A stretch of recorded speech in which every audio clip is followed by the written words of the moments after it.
Hello and welcome to Spirit Pig. This is the show that explores how to live a fulfilled life.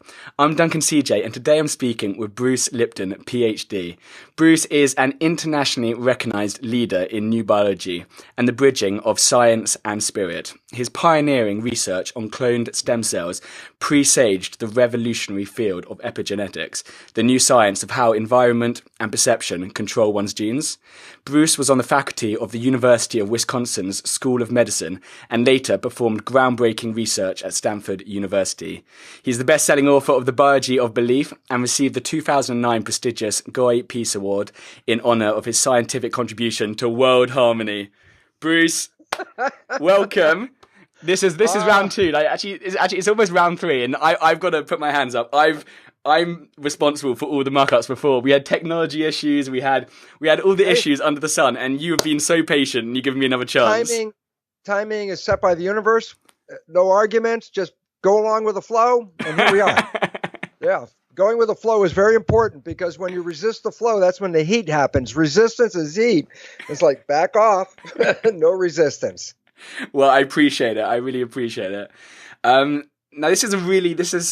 I found, researching all our guests, I found this one really, really interesting. A lot of topics which brand new, some which I'm familiar with, and I'd love just to pick your brains for a little bit, and there's been a common belief in the idea of genetic determinism. What is that, and why do you feel that this understanding of genes to be incorrect? Well, first of all, the concept of genetic determinism, as the name says, your life is determined by your genes. So whatever you got in your heredity is going to be expressed in your life. It's not up to you, the genes, because we come with a belief. Almost everybody out there has heard a gene turned on and a gene turned off. What does that mean? Oh, a gene is regulating itself. I go, am I controlling the genes? No, the genes are controlling themselves. I say, why is that important? Then my life is not under my control. My life is under the control of the genes that I inherited. And I go, why is that relevant? Then I say, since I can't control the genes and they control me, then by definition, I'm a victim. I'm a victim of my heredity. It's like, oh my God, you got cancer genes running in your family. And it's like, what can I do about it? Expect cancer, And so people have a belief that their life is predetermined by the nature of the genes they inherited. And I go, yes. And that is also a belief of being a victim because you have no control. And then, therefore, when you're a victim, you give up power. That's what victim means. I have no power. I have no power over my life. Well, this is completely false because the understanding is now that the belief in genetic determinism is totally flawed. Let me just give you a simple fact. A gene is the equivalent of a blueprint, just the same as in an architect's office. It's a molecular blueprint. To do what? It's a blueprint to make the parts of the body called the proteins. So this is a protein assembly. I say, yeah, but the proteins are very complex. I say, yeah, there's a blueprint, a gene to make the protein. So I go, why is it relevant? And here's a simple fact. Let's say you go into an architect's office and she's working on a blueprint and you lean over her shoulder and go, excuse me, is your blueprint on or off? She's like, what, are you crazy? Blueprint, no on and off. Precisely. A gene is a blueprint. It has no on and off. A gene is used to make things. I say, yeah, but what do you need to make? I say, that's dependent on what the system is looking for. Not what the genes are looking for, what the system is looking for. I said, what's the system looking for? I said, it's what the nervous system is saying. The nervous system is telling the biology, this is the world you live in. And in that information, the genes adjust your biology to survive in the world. You change your view of the world, you change which genes you're activating.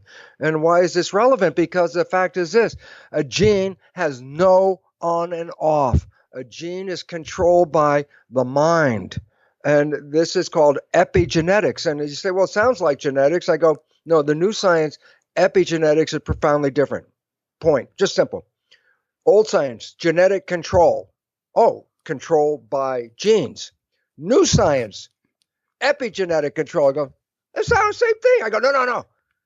Epi means above. So when I say epigenetic control, I'm actually saying control above the genes. control has never been in the genes. Control has always been in our psychology and our belief system. And I say, why is it relevant? And I say, well, if I believe I'm going to get cancer, then I can get cancer. If I'm going to believe I'm going to be healthy, then I can be healthy. And all of a sudden it's like, oh my God, I'm not being controlled by chemicals. I'm being controlled by thought. And that's when the problems come in. So, I mean, it can work as a sort of self-fulfilling prophecy, like whether it's a good thing or a bad thing. You know, if we're constantly thinking something again and again and again, then, you know, whether we're thinking thoughts which are empowering or disempowering, it's actually irrelevant. We're the architect of those thoughts. Right, and it's a manifestation of our thoughts, so that becomes the important part. It's like, okay, there are two people have understood one part of this for a long time, but ignored the meaning of it. It's called placebo effect. You know, it's a placebo effect. I said, oh, Duncan, this pill is the greatest modern science. This is going to heal you. And look, it's colored purple. Purple is a good color for healing. Give me the pill. I get well. And then Duncan comes back in and goes, look, hey, that pill was really great. Thanks for the pill. I go, Duncan, it was a sugar pill. And then you have to stop and say, oh, yeah, that's called a placebo effect. I said, what is the placebo effect? I said, you believe you're going to get well, and the belief healed you, not the pill. And so what does it mean? Your belief healed you, not the drug. I go, oh, that's really cool. That was a positive belief about healing, and I had a positive effect. I go, great, yay. And I say, now here's the killer. What about a negative belief? I go, oh, here's the point. It's equally powerful to a positive belief in controlling, but a negative belief will take you toward disease and death. A positive belief will take you toward health and healing. We call the positive belief placebo effect, which means you healed yourself just because you believed it. And we never talk about the negative side. The negative side is called nocebo. And what it means is this: a negative belief will manifest as a positive belief, but except when it manifests, it's actually, antagonistic to your welfare, your health, and your life. So what's the point? Your beliefs, whether they're positive or they're negative, are manifesting. I hate to tell people this. You ready? Because this is the part where they all disconnect and they go, I don't want to talk about that. And I go, no, you got to talk about this. Here's what's important. Your belief is manifesting your life. You are responsible for your belief. If you have negative beliefs and you walk around the world and go, oh yeah, geez, I knew that wasn't going to work and it didn't, and I thought I'd get sick and I did, and it's like, you don't realize the source was in here. It wasn't out here. And so here's the word, Duncan, don't cringe. Go for Responsibility. Responsibility. Ouch.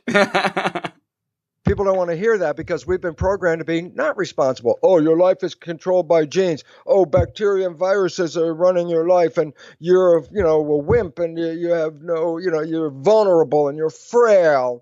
It's like, that's a bunch of BS. BS means belief system. That's a bunch of BS. The fact is this: you are so powerful. You can walk across hot coals, but you better realize it was a consciousness that got you across the hot coals. If you're in the middle of that walk across the hot coals and have a doubt for the fraction of a second, just a doubt, can I do this? Boom, you just got burned. I tell you, I mean, the responsibility thing, like it's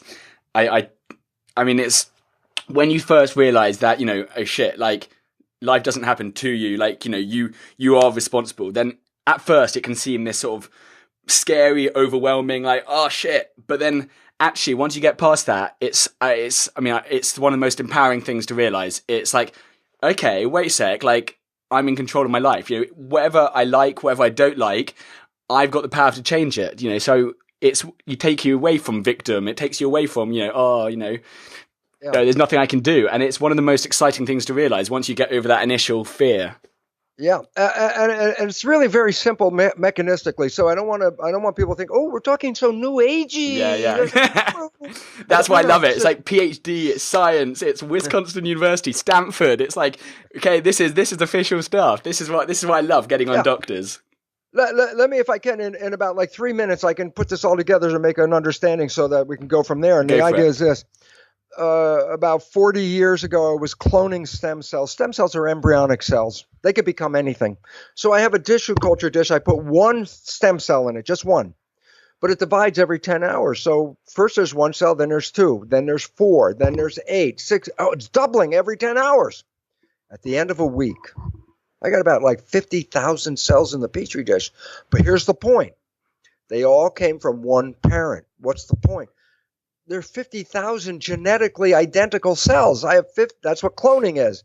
I got 50,000 genetically identical cells. Now here's where the experiment shifted my whole career. I took the cells in the big dish and broke them up into 3 smaller Petri dishes. 3 dishes, genetically identical cells. But I grow cells, you have to grow them in an environment. What the hell is an environment? I said, what the cells live in. I said, what is it? Culture medium. I said, what is culture medium? I said, that's my laboratory version of blood. In other words, if I grow mouse cells, I look at the composition of mouse blood because that's what the cells normally live in. I make a synthetic version. I call it mouse culture medium. I grow human cells. I look at the composition of human blood and create a synthetic version called human culture medium, and I grow cells in it. Here's the point. 3 dishes, genetically identical cells in each dish, but I changed the chemistry of the culture medium a little bit. In one dish, the cells form muscle. In a second dish with a different chemistry, a little bit different, the cells form bone. In a third dish with genetically identical cells, but different culture medium, the cells form fat cells. Okay, one dish muscle, one dish bone, one dish fat cells. And I said, well, what controls the fate of the cells? And then we stop and go, wait, they were all genetically identical. So the first thing is I can't say the genes caused it. Why? They all had the same genes. It was the environment. I go, oh, what's the environment? Culture medium. I go, yeah, what is the culture medium? The equivalent of blood. I go, oh, okay, so here's the story. You ready? Yeah. Bottom line. The composition of the culture medium, the environment, controls the genetics of the cell. Okay, cool. Now here's the point.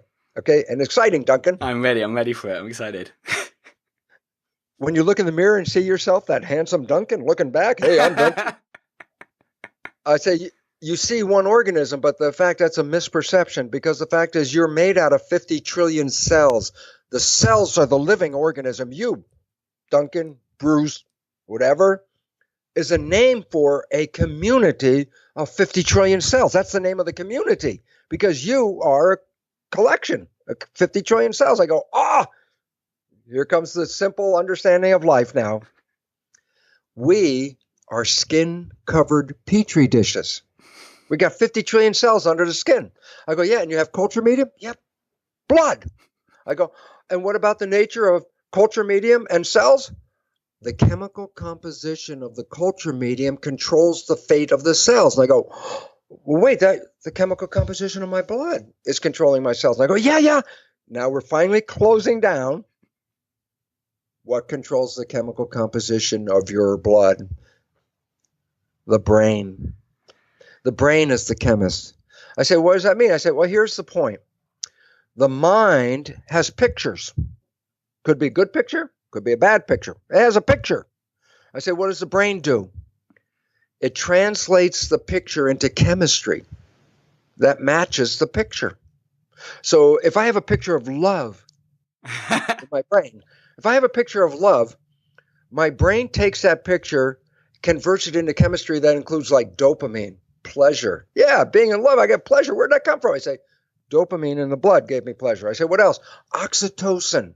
I say, what's that for? Bonding.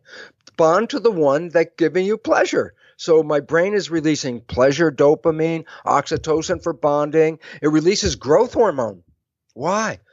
Because it makes you healthy to be in love. And that's why, hey, look, look, they're so in love. You can see how they glow. I go, the glow, growth hormone added to your culture medium from your brain. So point, the brain takes the picture, turns it into chemistry that matches the picture. Picture of love, chemistry of health and happiness. Wait, same person opens their eyes and sees something that scares them. You're not releasing dopamine and oxytocin anymore. Now the brain releases stress hormones and inflammatory agents. I go, oh, they have a different effect on the body. They close you down. They get you ready for protection. I go, so my body's response was not controlled by genes. It was controlled by the chemistry. And I say, yeah, but the chemistry is what? A matching of a thought. And all of a sudden it says, oh my geez. So if I have a thought that I'm going to get cancer, I can create cancer. And in fact, less than 10% of cancer has any hereditary linkage to it. 90% of cancer is lifestyle and belief. And recovery of cancer is what? Placebo effect. I believe I'm going to get better now. And if that belief is real, then the cancer goes away. But if the same beliefs that were still there that caused the cancer, because the cancer was caused by a belief, if that belief is still running, even if you have the cancer treatment, you're going to get the cancer again. The difference between those that don't get the cancer again and those that do get the cancer again is the cancer is not the problem. The cancer is a symptom. It says, you have a problem up here, and it's expressed as cancer down here. So the idea, if you get a cancer and you think, oh, the cancer cells, they're just stupid cells, and the doctor's going to kill them, and then I'll be good again. I go, no. The cancer cells weren't stupid. They were following the chemistry of the thought. So the difference between people who will have a treatment and never get the cancer again versus those that get the treatment and end up getting the cancer again, the difference between those, the one that thought the cells were stupid and just by taking them out, I am healed, will get the cancer again because the cells weren't stupid. They were just following the thought. Those that get the cancer and go, oh, geez, my life has not been really good. I'm stressed. I've got all these problems and family and life and all that, and I'm going to change my life. Those are the ones that change the signals. When the signals are changed, the cancer will disappear. And so the whole idea is everything comes down to this. Then it's like that issue in that word, that cringy word, responsibility, because your thoughts are creating. And then now comes the, okay, how come I have thoughts of I want heaven and earth and I want love and everything, I want beauty, I want a great job, I want to have some money. How come I'm failing at every one of these things? I have great thoughts, positive thinking. And I go, the little tricky part that they didn't tell you about in school. And that is this. There are two minds with different images in them. The conscious mind is connected to you, your spirituality, you as a unique person. That's conscious mind. Conscious mind has imagination. Imagination of happy, healthy, loving, wonderful, or imagination of scary, dangerous, whatever. That's imagination, okay? And I say positive thinking, putting some good thoughts in that conscious mind, which should direct good chemistry and make my life. And I go, yeah, now here's the problem. You know the movie The Matrix? What's the flip side of the conscious mind? It's not science fiction. The Matrix is a documentary. All of us have been programmed. The first 7 years of your life is a program. You say, why? Why? I go, okay, look, I buy a new iPod. I get it from the Apple store. I'm so excited. I'm going to get a new iPod. And I take it out of the box, and I'm out there with my brand new expensive iPod, and I get it out of the box, and I push play. Nothing happens. Now I'm really pissed off. Hey, man, I spent all the money. Damn, I got to play. Nothing happening. And a little 7-year-old kid, hey, mister, you didn't download any music. You can't play anything. Before I can use it, I have to download programs. Before the mind can be used, you have to download programs that when the mind begins to operate, it has some programs. It turns out our mind does not get into conscious creativity until age 7. I said, well, then what's happening before age 7, from birth to age 7? I go, the mind is not the conscious mind that's working, it's the subconscious mind. Subconscious mind is a program database, a hard drive, a disk. I put programs into it. I say, where do you get your programs for your first 7 years? You watch your mother, your father, your siblings, your community. You watch them and download their behavior as your download. And then when you're age 7, you get a chance to play with the programs. Okay? Well, why is this a problem? Well, here's the truth. The subconscious programs that are in our minds do not come from us, do not come from our wishes, do not come from our desires or our wants or what you want. It comes from other people. I say, why is that a problem? Because if you play those programs, you're not going to where you want to go. You're manifesting what the other people have. So I go, okay, I'm not going to use my subconscious. I go, well, that's a nice thought, but here's the reality. The reality is you only use your conscious mind 5% of the day. The other 95% of the day, the conscious mind's busy in thought, thinking. I go, well, what does that mean? I said, well, it's not paying attention. If it's thinking, it's going inside. Hey, Duncan, what are you doing at Sunday at 2 o'clock?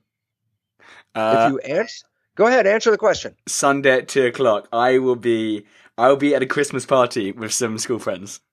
Okay, now question. Where was that answer found? Look around. Where were you looking when you were looking for the answer? I don't know. I was like, wait, what, my diary? I know what I'm doing Saturday night. Okay, yeah. I was trying to grab it from somewhere. Yeah, where was it? Not outside. No, from inside. The moment you are thinking, consciousness is directed inside. I say, why is it relevant? But who's controlling what's going on outside? It's autopilot. It's subconscious. The moment you are thinking, the subconscious takes over and you go, yeah, but what can it do? Well, first of all, the subconscious mind as a computer, 1,000,000 times more powerful a processor than conscious mind. So when you let go into the subconscious, you got a much more powerful computer. Okay. But the problem is this: subconscious mind just plays programs. It doesn't create. It just creates whatever program you got. It's going to play it. You got a self-destructive program. You got a negative program. The moment you're not paying attention, you're thinking, the autopilot takes over. Point. Doesn't get to the point, Lipton. 95% of your life is not coming from your creative wishes, positive thinking, visions of what you want. 95% of your life is coming from the autopilot subconscious because you are thinking, and therefore you are defaulting. And I go, yeah, but the programs in the subconscious don't support your wishes and your desires, and most of them are negative and disempowering. So I say, so if I'm running my life 95% of the day, I'm playing programs that sabotage me. I don't see it. What do you mean I can't see it? I say, because that 95% of the time, you're inside your head. And you're not playing from consciousness, you're just playing from tapes. And I go, why is it relevant? Well, if the frickin' tapes are negative 95% of the time, then imagine that your life is a struggle trying to overcome the negative things. He's saying the universe is against me. I go, no, the universe is not against you. Your subconscious mind. I tell this one story, Duncan. Maybe you're familiar with it, and I hope you laugh because then it will say you are. I laugh at you. I laugh whatever. I laugh at most stuff. Somewhere along our lives, we grew up. We had friends that we were very close to. We knew our friends' behavior very, very well. And the significance about that is then you someday see that your friend has the same behavior as their parent. Because you know their parent, you know them, you go, oh, they have the same behavior. And you get so excited. You got to tell somebody, hey, you know, Bill, you're just like your dad. Then you back away from Bill. Because Bill goes totally ballistic. How can you compare me to my dad? And most people laugh. Here's your laugh mode. Laugh now, Duncan. Okay, see, most people it's laugh like we're in the theater, and then you got like applause and laughter. And I say, why is it relevant? And the answer is simply this. Most people are familiar with this, and the fact is this. Everyone else can see that Bill behaves like his dad. The only one who doesn't see it is Bill. He's the one that says, how can you compare me to my dad? And everyone else can see it. And I say, explain it. I did. What was the explanation? 95% of the day, Bill is thinking. 95% of the day, as he's thinking, he's not coming from conscious, creative, positive wishes. He's coming from subconscious programs. His dad That's where he got the program. So 95% of the day he's acting like his dad. I say, yeah, but he doesn't see it. And I go, why not? Why is he playing the program? Because he's thinking. Therefore, he's not seeing the program. And that's why everybody else can see Bill behaves like his dad, and the only one who doesn't see it is Bill. And now for the big conclusion of this big story I'm telling. We are all Bill. Every one of us is doing this. Whether you see it on Bill and you don't see it on yourself, it's because you're Bill. You don't see your own behavior. Our own behavior, 95% of the day, is invisible to us. Occasionally we do see it. And we go, oh my shit. God, I was just acting like my mom. Oh, no. You know? But that's rare. Most of the time we don't see it. So I say, why is it relevant? The life you're living is not your life. The life you're living is the program. And the relationship of why it's so important is because that program does not take into consideration what you want, what your wishes and desires are. It's other people's lives, and most of them are screwed up anyway. So you are being screwed up, not with consciousness, because your conscious mind's not doing this, below consciousness. And so we have to take the red pill. The red pill is get out of the program. This is what I was coming on to. I was like, okay, so we're running these scripts. We're running 95% programs. What can we do about it? So the first step is admitting, okay, we're running this program. Rather than pretending it's not happening, we know now. What can we do to change that story? Okay, and here's the answer. First of all, let me just suggest that most people in this audience, at one time or another, for maybe a very short period, actually did take the red pill, and their lives were profoundly different. I say, when was that? I say, when you fell in love with somebody. When you fell in love with somebody, your life could have sucked every day up until the moment you meet this one person. You meet them, and love is in the air. And I go, what is the difference? I say, the day before life sucked. Now you found this person and you're in love, and guess what? It's heaven on earth, man. Everything is beautiful. Life is beautiful. Your partner is beautiful. Your job all of a sudden is not so bad as it was. Everything is like golden glitter on it. I go, what's different? Science has recognized a fact. When we fall in love like that, there's a period of, which I call the honeymoon period, where we stay in the conscious mind. It's called, in Buddhist terms, staying mindful, meaning I stop thinking. You say, what do you mean you stop thinking? I say, look, if your whole life you've been looking for something and it shows up in front of your face, why would you disconnect and go into your mind? It's here in front of your face. You keep your mind present. I go, oh, wait a minute. Now we're operating from conscious mind. The first time we're operating from conscious mind more than 5%. I say, what does it mean? Conscious mind is creative wishes and desires. I say, then two people that have fallen in love have just done what? Manifested a life in the beginning based on wishes and desires, both of them. And when they do their wishes and desires, not their program, they manifested the honeymoon, which is love and beautiful and everything. I go like that. And I go, oh, then here's the point. When you fell in love, you stopped playing the program. You started creating from that conscious mind, the one with positive thinking, wishes, and desires. And the moment you started creating from that mind, your life changed instantaneously into heaven on earth. And I say, well, how come the honeymoon doesn't last? And I go, because at some point, your life still has things like paying the rent, fixing the car, doing the chores. I say, then you start thinking. I go, what happens when you start thinking? I go, oh, the behavior that is now coming out of you is not your wishes and desires anymore.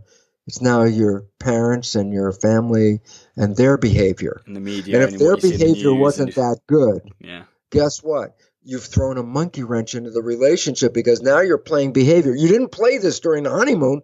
The honeymoon, you stayed conscious, wishes and desires. But the moment you start thinking, you start playing the program. And your partner, who is knowing your behavior in the honeymoon period as being the most wonderful partner behavior ever, your partner loves you because your behavior is so great. The moment you start to default to the subconscious, behavior shows up that have never played in that relationship. Most of it negative, most of it disempowering. And why is that relevant? You remember, you're the one that doesn't see the behavior. but your partner does. Mm. So, let's say I'm in a wonderful relationship with my partner, Margaret, right? And she comes up and asks me a question, and I'm in the moment of thinking about fixing the car. And she comes up, asks me a simple question. And I turn around and go, blah, blah, blah. And she looks at me and goes, where did that come from? Who are you? Where did that behavior come from? Here's the serious part. A, she's never seen the behavior because it was my subconscious. I didn't play subconscious behaviors because I was operating from conscious wishes and desires, playing the really good stuff. Now I've defaulted. I play this behavior, let's say my father's way of treating my mother. She looks at me and goes, that's never been part of our relationship. That's terrible behavior. And she says to you, what kind of behavior is that? And here comes the problem. It was invisible to you. You didn't see it. Why? You were thinking. The behavior that came out was automatic, subconscious, from your father, program. You didn't see it. So she says, what kind of behavior is that? And you're going, what are you talking about? Because you aren't even there. This is when the honeymoon begins to fall apart because these bad behaviors start showing up. The more thinking you're doing, the more these negative behaviors start showing up. If you had played some of these negative behaviors on the first date, you probably wouldn't have had a second date. But you didn't because you stayed mindful. And I say, is this new? This whole idea of the matrix and programming? I go, no. The Jesuits have known about it for 400 years. They have a saying that is, give me a child until it's 7, and I will show you the man. That's a statement. I say, they've been saying it for 400 years. What the hell does that mean? Give me the programming of the child for 7 years, and that program will manifest in that child's life when they grow up. That's what happens. And so the reality is we have been programmed. Most of the programs are disempowering and negative. We play these programs when we're thinking, so we are the ones that don't see these programs. So the question is, your life is not your life when you come from the program. Your life is the program. The only way out is not play the program. Or, and this is the one that I need to leave you with, you can rewrite the program.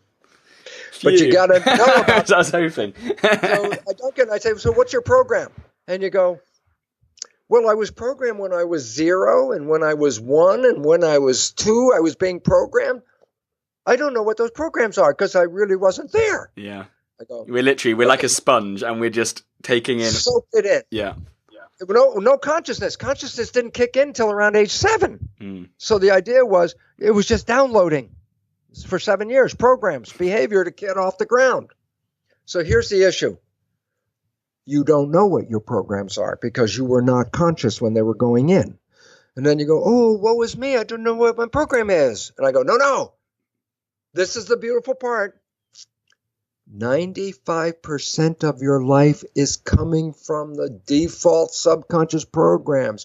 Your life is a printout of your programs. Look at your life, and here's simple. Everything that you like that comes into your life comes in because you have programs to support that. But all those things in your life that you have to work hard at, struggle over, sweat over, put a lot of effort in to make it happen. I'm working to make it happen. I'm working. I say, why are you working so hard? And the answer is, inevitably, what your destination is, what your desire is not supported by the program. So all you have to do is look at your life and say, the things that work in your life, you have programs to give them that. But everything else that you seek, that you work hard at, that you put a lot of effort in to make it happen, I say, why are you working so hard? And for most people, oh, the universe is against me. It's not supporting me. I go, no. The invisible behavior that you play 95% of the day is sabotaging your creative character. That your life is a play out of your program. You don't have to go backwards in your life to find out what the hell your programs are. You are living them. So look at your life. And the moment you see anything that you have to struggle to get, recognize that that thing is not supported by a program. And the idea is, so what do you do? And the answer is, rewrite the program. How do you do that? Well, I thought you'd ask me that. So I have to tell you about it very briefly if I can. Absolutely. First of all, the idea is that you can talk to yourself and change your subconscious mind. There's a little problem with that. There's nobody in the subconscious mind. I say, why is it relevant? Because I say, I'm talking to you, subconscious mind. I want to change this behavior. I don't like this behavior. I want different behavior. I don't want this behavior. Change now. And I go, it's really nice, except there's nobody in there to hear you. So it's not changing. Why? The subconscious mind's a record playback machine. It's like a CD recorder. Okay? Let's say you have a CD program, hard drive, right? It's a CD program. And the program's playing, and you go, I don't like that program.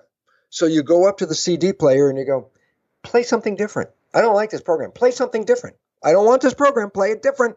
I say, how much talking to the CD player will it take before that program changes? And the answer is, you could talk to your blue in the face, it's never going to change. I go, that's the problem. When we think we can adjust our subconscious program by talking to ourselves, the first error is this: there's nobody in there. So talking to yourself is just frustrating because you keep giving yourself good advice and you keep never following your own advice. So it doesn't work. So I say, how do you change the subconscious program? I say, how does the subconscious learn? It learns differently than the conscious mind. The conscious mind, by definition, is creative. It can create learning by just creating. A conscious mind could read a self-help book. At the end of the book, go, oh, yeah, that's how to create this beautiful life. So I say, did you understand the contents of the book, Duncan? Let me give you a quiz. Duncan takes the quiz on the contents of the book and gets 100. He says, yes, I understood all the details of this self-help book, but guess what? My life has not changed, and I know all the frickin' details. I go, well, why didn't it change? And the answer was, reading the book educates the conscious mind, but that's not how the subconscious mind learns. So the conscious mind is really smart, but it only works 5% of the time. So no matter how smart it is, it's not really relevant to the system because you didn't change the subconscious. It didn't learn that way. So I said, oh, if you want to teach the subconscious, then you have to teach it the way it learns. I go, well, how does it learn? Yeah. The next question, how does it learn? Well, let's continue this next year when we do our next interview, Duncan. No, can't leave us on. You can't leave us on that note. How it learns? I'll tell you how it learns. First 7 years, it learns by hypnosis because the brain is in a low vibrational frequency called theta. Yeah. Theta is below consciousness. So whatever is coming in when the brain is in theta is not going into the conscious mind. It's going deeper. It's going into the subconscious mind. So hypnosis. You go, do I have to go see a hypnotherapist? I go, no. And I say, why? Because every night as you go to sleep, as you calm down from the day's work, which is higher vibration beta, and then you're calming down at home, a drink, a little smoke, whatever you're doing, you're calming down, the vibration goes down to alpha, calm. And just as you're going off, the vibration shifts from alpha to theta. So just as you start to go unconscious and sleep, the next phase of brain activity is theta. That's the hypnosis state because consciousness is just shut off. So if you put a pair of earphones on with a program of what you want in your life, positive program, and just put them on, as you're going to bed, as soon as the alpha mind consciousness checks out, the brain is in theta. So if you're hearing a program after consciousness checks out, it's not going into the conscious mind. It's going into the subconscious program. You're auto-hypnosis. You're hypnotizing yourself. So every night as you go to bed, you put on these earphones with a program of the positive thing you're looking for. Whether it's relationships, health, job, you need to put a program in there. Okay? And you repeat this, and this is how a program gets downloaded in the subconscious.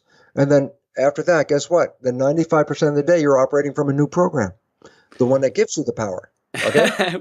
So phase one. I say, well, what else? I say, hypnosis works in the child's mind till age 7. But you still learn programs after age 7. I said, well, how did you learn after age 7? It's not hypnosis. After age 7, you learn a program by repetition. Yeah, I was going to say habit. Habit. You got to make a habit. How many times did you say A, B, C until you could get the Z? You know, Again and you had to again. repeat it and repeat it. And every time you could add a few more letters. And every time you could add a few more letters. And every time you repeated it, you could learn some more letters. And guess what? Now you get the Z. It's done. You never had to do it again. Now I got the whole program. How did I do it? I repeated it and I repeated it. I want to drive a car. My parents didn't give me the keys and say, oh, okay, just take the car and have it. I had to do what? Driver training, practice. Oh, practice. The more practice, the better I learn how to drive. Practice. I say, yes. You want to change a program? A, hypnosis. That's the way you learn for 7 years. But you put new programs in after age 7 by being repetitious of something. I go, well, here's the problem. You want to create a program that doesn't exist now. I want to be healthy and I'm sick. You say, I want to be healthy. I go, no, that's not the program. You say, I am healthy. Why? I say, let's say you have a recorder, and right now I record today because let's say I'm sick, and I say, recording, holding up the microphone. Okay, recording. I want to be healthy. I say, good recording. I say, now let's come back a year from now. I say, push the play button here. Let's hear what that says. It says, I want to be healthy. Oh, after a whole year, I never got healthy. I still want to be healthy. Want does not being healthy. Want is the desire to be healthy. So you don't say, I want to be healthy and exercise that as a habit. I go, I am healthy. I say, yeah, but you're sick. I go, no, I have to get my subconscious mind to say I am healthy. Why? Well, if the subconscious mind is controlling our biology 95% of the time, and my program is I am healthy, and my biology is I'm sick, then the function of the subconscious mind is to heal me. And that's how it works. Okay? The subconscious mind, I am happy, even though you might be depressed as hell. I say, fake it until you make it. Fake it means I keep saying this, and I'm repeating it like a habit. And so I'm not happy. I say, no, keep repeating, I am happy. I am happy. I am happy. And I say, guess what? After a while, the subconscious mind is going to have a program saying I am happy. And I say, why is it relevant? Because the moment something unhappy comes into the mind, the new program, I am happy, says cancel. And now I'm happy again. How did I do that? I had to repeat, I am happy all the time for a while. It's learning a habit. And that is number 2, repetition of what you want. And even if you don't have it, you have to make the repetition statement as if you have what you want. Because once that program's in there, the function of the mind is to manifest the program. Okay? Now, lastly, because those 2 are time consuming, and I know we're a bunch of lazy people out there because we give it to me instantly. Can I take a pill and get it instantly? And I go, pretty damn close. It's a new field of a new modality of psychology called energy psychology. Energy psychology are processes that put your brain into a super learning state. And what I mean by super learning is, well, maybe you've seen somebody who's a super learner. When they go into a bookstore, they open up the book and turn the page, and they just move their finger down the page. As fast as they move the finger down the page, they read the book. So in standing in the bookstore in about 3 or 5 minutes, they can read an entire book. God. That's called super learning. I say, how do I engage that super learning? I say, these processes integrate right and left brain hemispheres into brain sync, hemisync it's called. That's super learning. And during that moment of super learning, the door opens into the subconscious where I can download a new belief in 5 to 7 minutes. And if you want to say, where's that magic? On my website, brucelipton.com, under resources, I list about 20 or 30 different energy psychology modalities. They all pretty much do the same thing. You say, which one? I say, which one do you like? Pick one that you like. Start with that one. Why is it relevant? We are creating our lives with our minds. Our minds have been primarily programmed by other people. So the fact is, when you're creating from your mind, if you're using the subconscious mind, which is 95% of the day, then you're creating from programs. If you're using the conscious mind, then you're creating live. Live, what do you want? That's why consciousness is so cool. Being mindful means I'm in charge right now. But if I go back and default into my subconscious, I'm not in charge of the program. They're already in there. They are going to manifest. And 95% of my life is an expression of program. Therefore, all I do is look at my life and say, which parts don't work? Because that's where the programs are not helping you. And I say, how can I reprogram? And the answer is A, don't talk to yourself because there's nobody in there. B, you can use auto-hypnosis. You can use repetition. But if you really want some fast results, virtually instantaneous, then seek out these modalities of energy psychology, because these are the most effective ways of making that change. I'm going straight on, and I'm checking that out. I hope you do, because this is the way to re-empower your life. The whole idea is take power back, because the illnesses that we have on this planet, let me just give you a fact of science.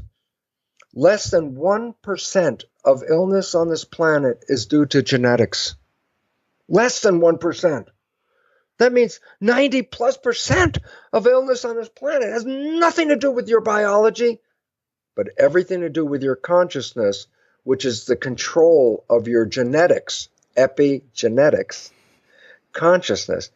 Take back the power of consciousness, and you become empowered to create heaven on earth. And if you doubt it, then just go back and look, even for that little short period of time called the honeymoon. May have only been a few days, but it was an exciting few days, wasn't it, when you fell in love? Because that was the life that you're entitled to and that you can have if you're not operating from subconscious, because that honeymoon was totally an expression of conscious living at the moment. And I say, well, what if I rewrote those negative things in my subconscious and made them all positive things like I want in my conscious mind? Oh, I love this answer. What would happen? The answer is you would live heaven on earth every day without even thinking about it. Why? Because the subconscious will make sure you're living heaven on earth without you even being engaged in it. Your life will automatically be heaven on earth. Why? You've already done heaven on earth, but for a very restricted period of time when you stayed mindful.